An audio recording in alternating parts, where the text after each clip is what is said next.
बिस्मिल्लाहिर्रहमानिर्रहीम अस्सलाम वालेकुम मोअज़्ज़िज़ नाज़रीन, मैं हूँ आपका होस्ट खालिद बिलाल। तुसां ने सारा फेसबुक ते यूट्यूब चैनल जदीद सोलर सिस्टम। उम्मीद करना कि सारे दोस्त खैरियत नाल होसन। सोलर के हवाले नाल ही अपडेट मैं के कर रहा हूँ क्योंकि काफ़ी दोस्त सारे इंतज़ार दे विच होंदन। साकू रोज़ाना लेट थी वेंदी अपडेट करेंगे तो वाल पिछे काफ़ी सारे भाई परेशान होंदन। तां अज रेट कोई सारे लईए दे विच थोड़ा सोलर दा अप थिया खड़े। तां मामूली जी तेज़ जाइए क्योंकि मालां दी शार्टेज थींदी पई। कंहिं वेले कोई माल शार्ट थी वेंदे, कंहिं वेले कोई शार्ट थी वेंदे। तां ई वजह ते थोड़ी शार्टेज दी वजह तो मेरे को लगदे, बाकी है इवें मसनूई शार्टेज लगदी है।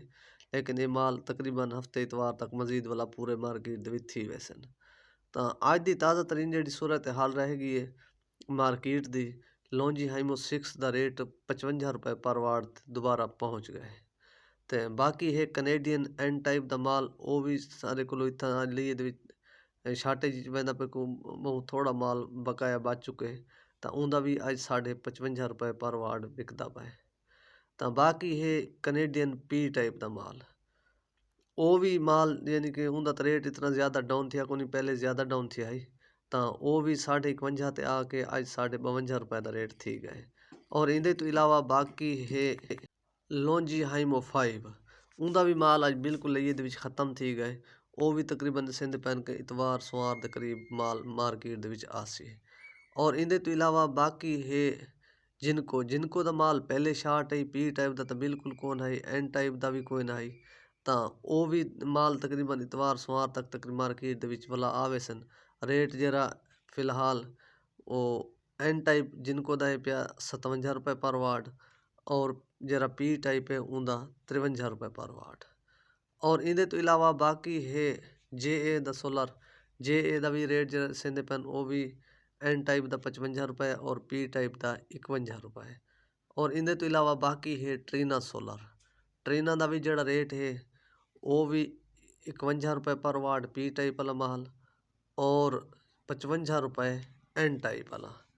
और इहदे तो इलावा बाकी भी जेड़े माल हिन पे मार्केट अगर कहें दोस्त को ज़रूरत होवे तो मज़ीद राबता कर गिनसी।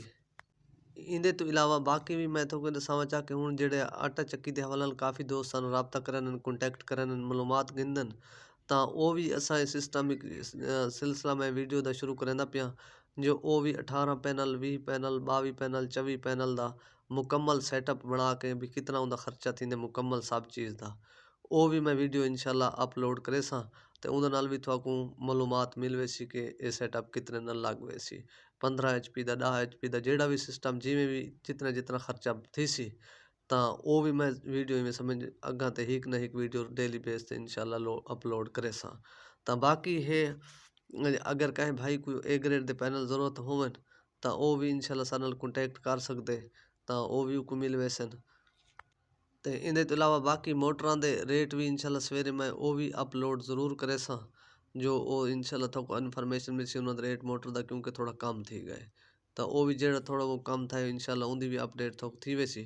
इहदे नाल अपना ख्याल करे सो, दे सो इजाज़त, अल्लाह हाफिज़।